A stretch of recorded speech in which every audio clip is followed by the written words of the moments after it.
여러분 안녕하세요. 한국어 강사 공남희입니다. 지난 시간에 이어서 오늘도 한국어 능력시험 2 쓰기 영역을 공부하도록 하겠습니다. 지난 시간에 우리는 첫 번째 유형과 두 번째 유형에 대해서 공부하였습니다. 첫 번째 유형은 주어진 글을 읽고 빈칸에 알맞은 문장을 써서 문장을 완성하는 유형이었고요.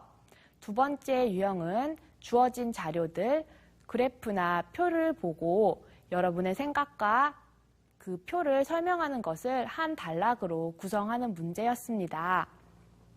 그런데 두 번째 유형에서 어떻게 채점이 되는지에 대해서 설명하지 않았지요.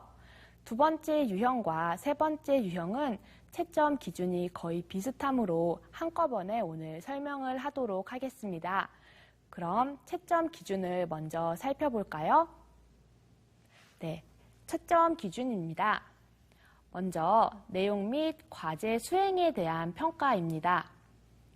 주어진 과제를 충실히 수행하였는가, 문제에서 물어보고 있는 것들을 다 대답하였는지에 대한 평가입니다. 문제에서 이것에 대해서 쓰십시오. 이것이 무엇인가 라고 물어봤을 때 그 내용들을 글에 모두 포함시켜야겠지요. 두 번째는 주제와 관련된 내용으로 구성하였는가, 주제에서 물어보고 있는 것을 그런 내용으로 글을 구성하였는지에 대한 평가입니다. 상관없는 내용을 쓰면 안 되겠지요. 세 번째는 주어진 내용을 풍부하고 다양하게 표현하였는가, 문제에서 이것에 대해서 쓰세요 라고 했을 때 하나만 쓰는 것이 아니라 여러 개를 풍부하고 다양하게 썼는지에 대한 평가입니다. 그 다음은 글의 전개 구조입니다. 글이 자연스럽게 이루어져 있는지, 문단이 어떻게 구성되어 있는지 이런 것들을 물어보는 것입니다. 첫 번째는 글의 구성이 명확하고 논리적인지, 말이 되는 그런 구성이 되어지고 있는지 이런 것들을 물어보는 것입니다. 그래서 문단과 문단의 구성, 그리고 접속부사 이런 것들을 잘 써야겠지요. 그 다음에 여기서 유형 2와 유형 3이 조금 다른데요. 글의 내용에 따라서 단락 구성이 잘 이루어졌는가, 이것이 유형 2에 대한 평가이고요. 유형 3은 중심 생각이 잘 구성되어 있는가, 그 문단에서 그 중심 생각이 적절하게 잘 구성되어져 있는지 이런 것들을 물어보는 평가 항목입니다. 그 다음에 논리 전개에 도움이 되는 담화 표지를 적절하게 사용하여 조직적으로 연결하였는가, 담화 표지는 그래서, 그러나, 하지만 이런 접속 부사도 들어가고요. 다음에는 무엇에 대해서 살펴보겠습니다. 이렇게 소개하는 글, 다음에 무슨 내용이 나올지를 알려주는 그런 것들이 다 담화 표지입니다. 적절한 담화 표지를 사용하여야 높은 점수를 받을 수가 있겠지요. 그 다음은요, 언어 사용에 대한 평가입니다. 올바른 언어를 바르게 사용하였는지 묻는 항목입니다. 첫 번째로는 문법과 어휘를 다양하고 풍부하게 사용하며 적절한 문법과 어휘를 선택하여 사용하였는지, 그 문장에서 어울리는 그런 문법과 어휘, 또 그 수준이 어떤지를 평가하는 항목입니다. 그 다음으로는 문법, 어휘, 맞춤법 등의 사용이 정확한지, 적절한 어휘를 사용하고 적절한 문법을 사용하고 또 맞춤법이 틀리지 않았는지에 대한 평가이고요. 글의 목적과 기능에 따라서 격식에 맞는 그런 글을 썼는지, 이런 것들은 글을 많이 읽어보고 한국 사람들이 어떤 글을 어떤 때 쓰는지를 잘 알아두어야지 알 수 있는 항목이에요. 이런 것들을 중점적으로 평가가 이루어집니다. 네, 그러면 우리가 세 번째 유형을 살펴보겠는데요. 본격적으로 살펴보기 전에 답안을 어떻게 써야 하는지 답안 작성 요령을 보겠습니다. 두 번째 유형과 좀 비슷한데요. 한번 다시 점검한다고 생각하고 보도록 하겠습니다. 네, 두 번째 유형처럼 요구된 내용을 다 포함시켜야 합니다. 관련 없는 내용은 쓰면 안 되겠지요. 0점 처리가 됩니다. 그리고 조금 다른 거 두 번째 있는데요. 글을 조리 있게 또 논리적으로 전개해야 해요. 도입, 전개, 마무리 이런 구조를 갖추어야 하는데 도입, 전개, 마무리가 뭔지 모르겠어요 라는 학생들 있지요. 처음, 중간, 끝 이렇게 세 개의 구조를 갖추어서 글을 써야 합니다. 그리고 내용이 전환되면, 내용이 바뀌면 문단을 바꾸어서 다음 줄에 글을 다시 시작하여서 써야겠지요. 이런 것들 확인하시고요. 또 문장을 구성할 때에는 이제 고급 수준에 맞는 어휘 문법을 사용해야 합니다. 네, 여러분 쉬운 거 사용하지 말고 어려운 거 자꾸 연습해보자고 제가 이야기했지요. 우리가 평소에 글을 쓸 때에도 이런 것들 계속 연습해 주셔야 합니다. 그리고 문어적으로 쓰는 거 중요합니다. 네, 말할 때 하는 그런 언어가 아니라 글을 쓸 때 사용하는 언어들 많이 써야 되겠지요. 네, 이런 것들은 우리가 쓰여진 글을 많이 읽으면서 어떤 것들을 한국 사람들이 글을 쓸 때 사용하는지, 어떤 말들을 쓰는지를 잘 알아두셔야 합니다. 역시 조사를 생략하지 말고요. 은는, 이가, 을를 이런 것들 다 쓰셔야 되고요. 종결형으로 역시 아요, 어요, 씁니다 말고 는다, 다 이런 것들 쓰셔야 합니다. 네, 두 번째 유형과 마찬가지로 문제를 읽어요. 바로 쓰기 시작합니까? 아니지요. 네, 개요를 짜야 하는데요. 조금 다른 점은 도입, 전개, 마무리 각 단계에서 어떤 내용으로 구성할지를 생각해 보면서 계획을 세워야 합니다. 그러면 글을 더 쉽게 쓸 수도 있고요. 내용을 여러분이 생각해내는데도 도움이 됩니다. 왜냐하면 글을 그냥 쓰면은 생각이 잘 안 날 수도 있고요. 이런 내용 써야지 했는데 잊어버릴 수도 있고요. 그렇기 때문에 우리가 개요를 반드시 미리 작성해야 합니다.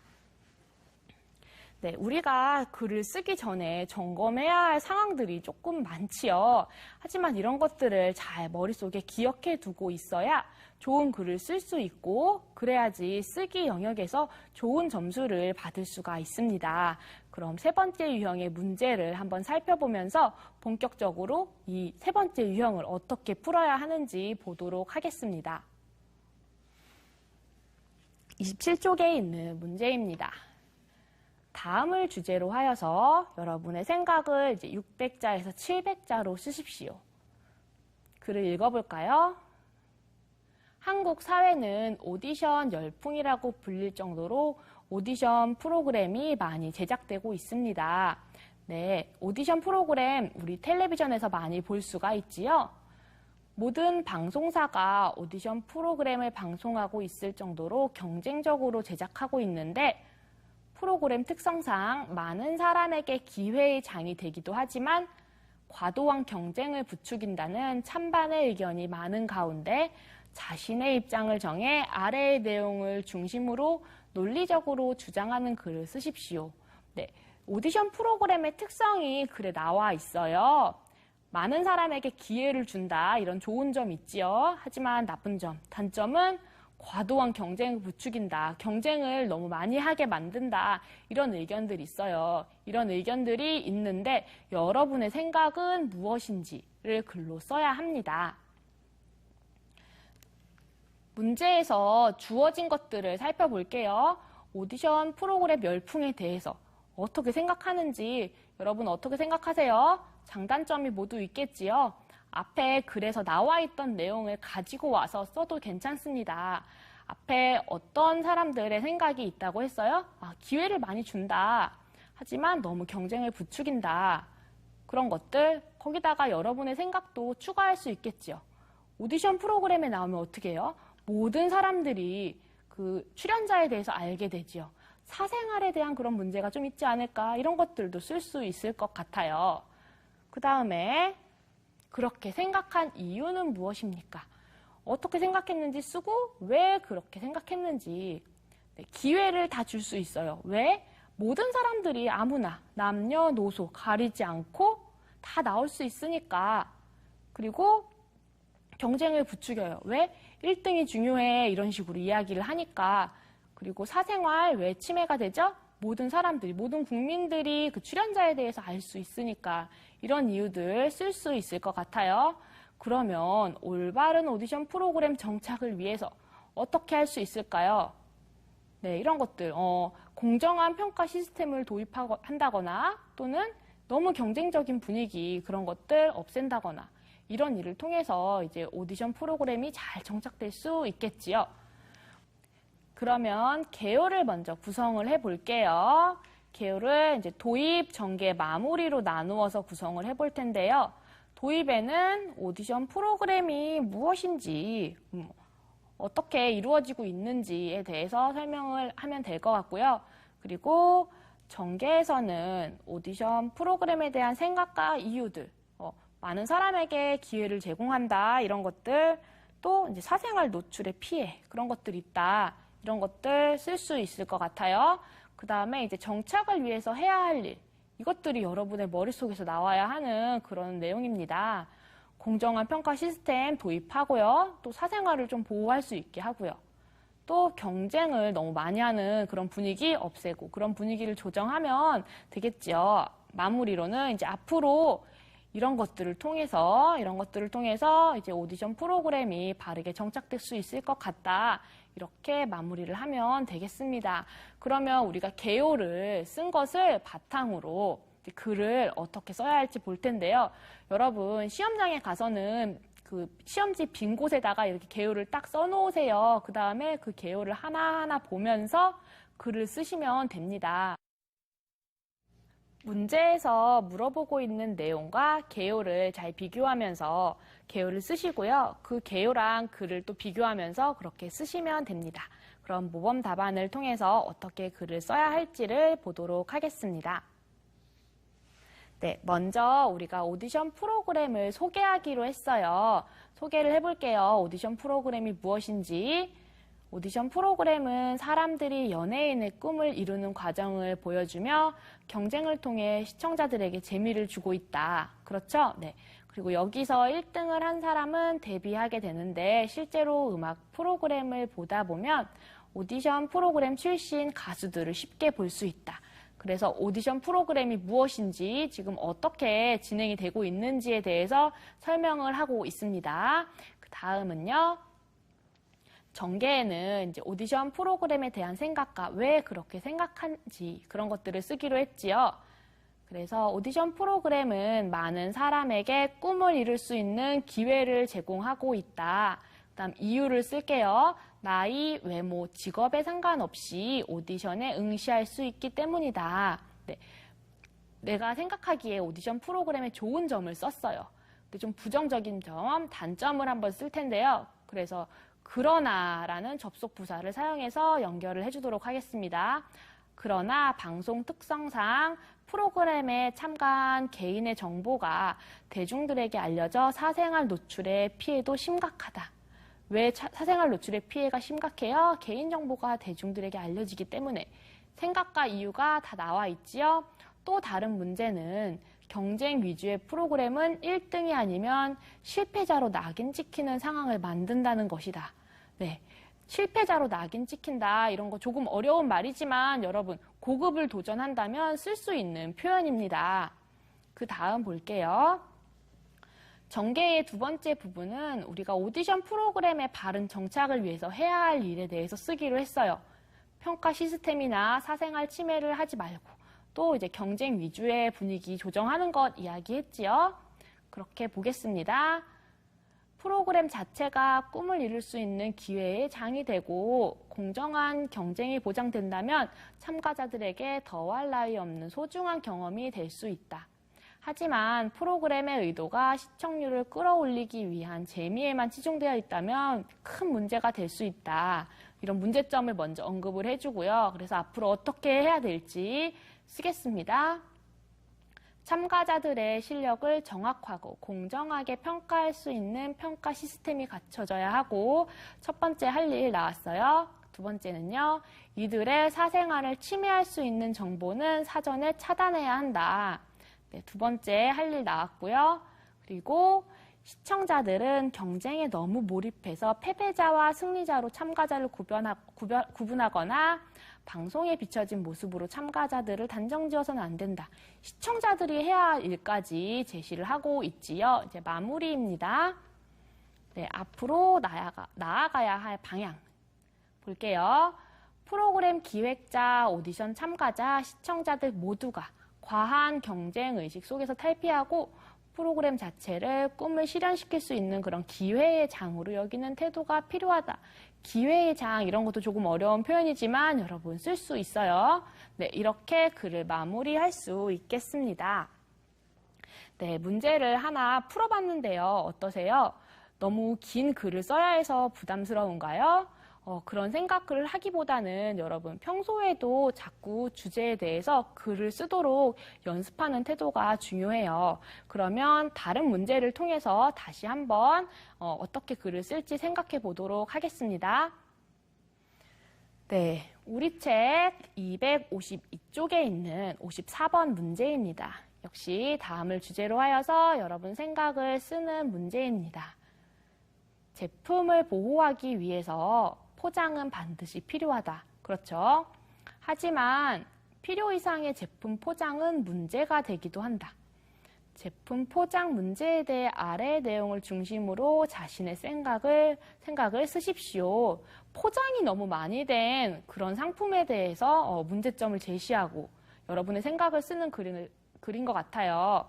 네, 제시된 것을 볼게요. 필요 이상으로 포장된 것 보면 어떤 생각이 드는가? 포장이 너무 많이 된 거 보면 어떤 생각이 들어요? 황당하지요. 화가 날 수도 있고요.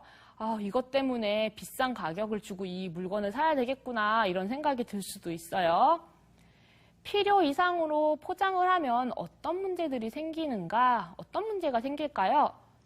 가격이 일단 올라갈 것 같고요. 그리고 우리가 물건을 포장만 보고 샀는데 딱 뜯어봤어요. 그런데 너무 작은 내용물이 들어있으면 실망을 하겠죠. 그래서 기업의 신뢰도가 떨어질 수도 있고요. 그리고 포장이 많이 되면은 그거 다 버려야 되잖아요. 자원 낭비가 될 수도 있어요. 이런 여러 가지 문제가 있네요. 제품 포장 문제 해결을 위해서 우리가 할 수 있는 일은 무엇인가? 어떤 걸 할 수 있을까요? 포장이 많이 된 것, 과대 포장이 된 상품 안 사면 되겠지요. 그럼 기업에서 그런 물건들을 만들지 않을 거예요. 네, 이런 것들 생각하면서 우리 개요를 한번 짜겠습니다.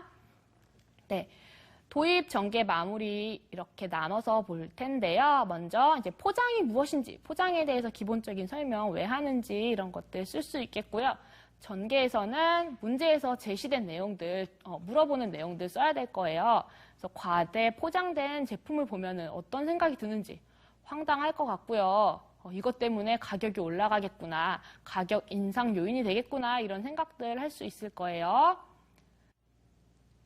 그리고 과대 포장이 된 제품이 어떤 문제를 만드는지 실망을 하니까 신뢰가 하락되겠죠. 그리고 그 물건을 만든 기업에 대해서 안 좋은 생각, 부정적인 기업 이미지가 생길 수 있어요. 그리고 그게 더 나아가서는 국가 이미지나 경쟁력에도 영향을 끼칠 수 있겠죠. 외국에서 이런 상품을 사면은 한국에서 만든 제품이 이렇게 포장만 거대하다 이런 생각을 하면 국가 이미지나 경쟁력에도 영향을 미칠 수 있어요. 그리고 쓰레기가 다 되잖아요. 그런 포장들이. 그래서 자원이 낭비됩니다. 그러면 마무리에는 어떻게 하면 이 문제를 해결할 수 있을까? 그런 물건들 안 사면 되겠지요. 네, 여러분 과대 포장에 대해서 우리가 개요를 한번 짜봤습니다. 문제에서 물어보고 있는 내용들을 하나하나 다 넣어서 개요를 짰죠. 그러면 이 내용을 바탕으로 어떻게 글을 쓸지 모범 답안을 통해서 확인하도록 하겠습니다. 네, 도입에서는 이제 포장이 무엇인지, 포장에 대한 기본적인 설명을 쓰기로 했어요. 그래서 제품이 생산되어서 내가 살 때까지 여러 단계의 과정을 거치게 되지요. 그 과정에서 제품이 손상되지 않으려면, 망가지지 않으려면 어떻게 해야 돼요? 포장이 필수적이다. 제품이 망가지지 않기 위해서 우리가 포장을 꼭 해야 돼요. 손상, 필수적 이런 단어들 알아두세요. 어려운 단어들이지만 여러분이 써야지 고급의 그런 등급을 받을 수가 있는 그런 단어들입니다. 다음을 볼게요. 첫 번째 전개에서는 과대 포장된 제품을 보면은 우리가 어떤 생각이 드는지 쓰기로 했어요. 황당할 것 같고요. 그리고 저것 때문에 가격이 자꾸 오를 거야. 이런 생각들 들겠지요. 이런 것들 쓰겠습니다. 그런데 앞의 내용과 전환되는 내용이기 때문에 그런데라는 접속 부사를 사용하였습니다. 그런데 필요 이상으로 포장된 제품들이 생각보다 많다. 특히 자주 사게 되는 과자는 내용물보다 포장의 양이 더 많아 보여서 황당했던 적이 한두 번이 아니다. 자신의 경험을 이렇게 써도 괜찮습니다. 가격이 오르는데도 내용물의 질은 크게 달라지지 않고 양은 오히려 줄어들어서 과도한 포장 때문에 가격이 자꾸 오르는 것은 아닌가 하는 생각마저 들었다. 이 포장이 가격이 오르게 하는 그런 원인이 되지 않을까 이런 생각이 들었다고 했어요. 이런 내용을 통해서 전개 1을 했고요. 전개 2를 볼게요. 과대 포장된 제품이 어떤 문제를 만드는지, 소비자 신뢰를 떨어뜨리고 기업 이미지를 부정적으로 만들고 또 국가 이미지, 국가 경쟁력 이런 것도 안 좋게 만들고 자원 낭비 이런 것들 생각했죠. 이런 거 이어서 우리가 글을 써보도록 하겠습니다. 과대 포장은 소비자의 신뢰를 떨어뜨린다. 포장을 보고 기대했다가 기대에 미치지 못하는 부실한 내용물을 보면 다시는 사고 싶은 생각이 사라져 버릴 것이다. 그리고 속았다는 생각이 들면서 기업의 이미지를 부정적으로 평가하게 된다. 네, 이것들 더 나아가면 국가 이미지 이야기할 수 있다고 했지요? 네, 이것은 장기적으로 기업의 경제적 손실을 일으킨다. 나아가 외국 제품을 쉽게 살 수 있는 요즘이라면 국가 이미지나 국가 경쟁력에도 영향을 미칠 수 있다. 또 포장은 뜯고 나면 버림으로 과대 포장은 자원 낭비라는 비난을 피할 수 없을 것이다. 자원이 낭비되어 우리가 개요에서 생각했던 내용들 하나하나 다 사용했습니다. 마무리, 이제 문제 해결 방법을 살펴볼 텐데요. 이제 사지 않으면 된다 그랬어요. 이처럼 경제, 환경 등 여러 분야에 악영향을 끼칠 수 있는 과대 포장 제품을 자꾸 사버릇하면 안 될 것이다. 알맞은 포장을 한 좋은 상품을 계속 구매해서 그런 제품들이 경쟁력을 갖도록 힘을 실어주고 싶다. 그리고 어쩔 수 없이 남게 되는 과대 포장 용기들을 재활용할 방법을 찾아서 환경오염을 줄일 수 있다면 뿌듯할 것 같다. 네, 이렇게 글이 끝났습니다. 그런데 우리가 개요에서 생각한 내용에 추가된 내용들 이렇게 들어가 있죠. 재활용할 방법. 그런 재활용 이런 내용들이 추가됐을 때 우리가 글을 쓰다가 이 내용들을 더 쓰면 좋을 것 같아요. 이런 생각이 들었을 때는 개요에 여러분이 따로 추가되어서 생각한 내용을 써두시고 바로 글을 쓰시면 됩니다. 개요 과정이 끝났다고 해서 개요로 다시 돌아가면 안 돼. 이런 법은 없거든요. 그러니까 글쓰기를 할 때 여러분의 개요와 글쓰기 왔다 갔다 하면서 쓰셔도 상관이 없습니다. 그러면 더 풍부한 내용을 구성할 수 있겠지요. 그럼 마지막 문제를 한번 보도록 하겠습니다. 네, 마지막 문제입니다. 역시 이 주제에 대해서 여러분 생각을 쓰는 문제예요. 요즘 소비자들은 상품이나 서비스를 구매하는 일반적인 활동에서 벗어났어요. 인터넷을 통해서 사용 후기를 공유하고 또 제품의 개발이나 개선 과정에도 참여하고 있죠. 인터넷에 사용 후기를 올리기도 하고요. 이제 제품 이렇게 하면 더 좋을 것 같아요. 이런 내용들 이야기하기도 해요. 이렇게 달라진 소비자의 태도에 대해서 아래 내용을 중심으로 자신의 생각을 쓰십시오. 일반적으로 소비자는 어떤 역할을 하는지 일반적인 것 먼저 쓰시고요. 달라진 오늘날의 소비자의 특징이 뭔지 쓸 수 있을 것 같아요. 앞으로 소비자는 어떤 태도를 가져야 하는지 일반적으로는 우리 물건을 사는 역할을 하겠죠. 하지만 오늘날은 이제 물건을 사는 것 이외에도 후기를 통해서 이제 제품에 대한 정보를 나누고 이제 어떻게 하면은 더 좋은 제품을 만들 수 있을지 이런 것들에 대해서 기업에 이야기하기도 하지요. 앞으로 이제 소비자들이 어떤 태도를 가져야 할 것인지에 대해서 쓰면 됩니다. 이제 개요를 한번 짜도록 하겠습니다.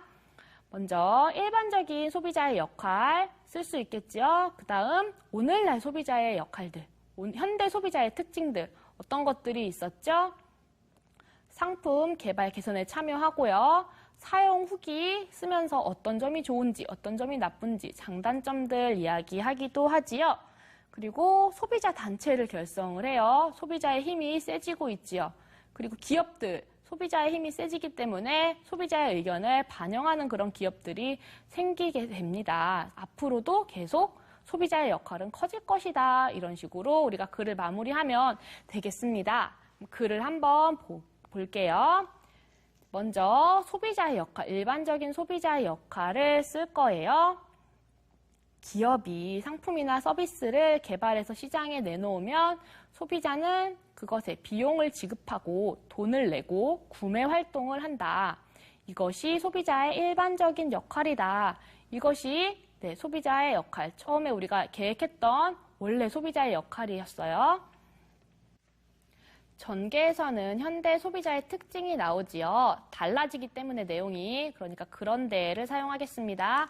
그런데 오늘날 소비자들은 단순히 구매 활동에만 그치지 않고 상품의 개발 및 개선에도 적극적으로 참여하고 있다. 자신이 상품을 사용하면서 느낀 점을 솔직하고 구체적으로 작성해서 인터넷을 통해 다른 소비자와 공유한다.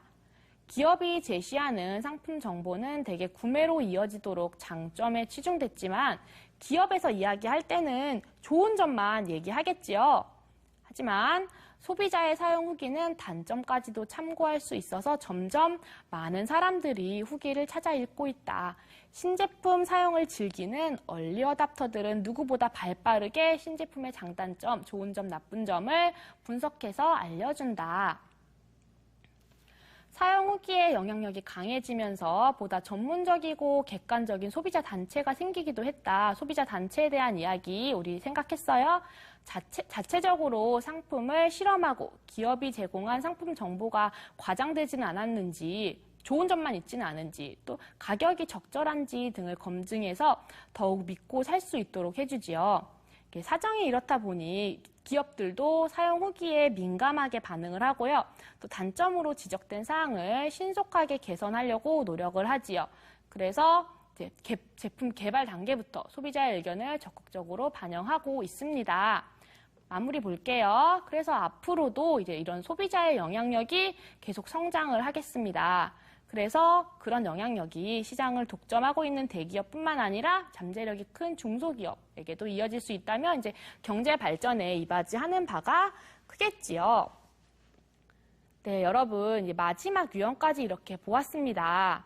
예, 여러분 쓰기가 조금 어렵지만 많이 연습하면은 여러분 모두 좋은 성적을 받을 수 있습니다. 네, 감사합니다.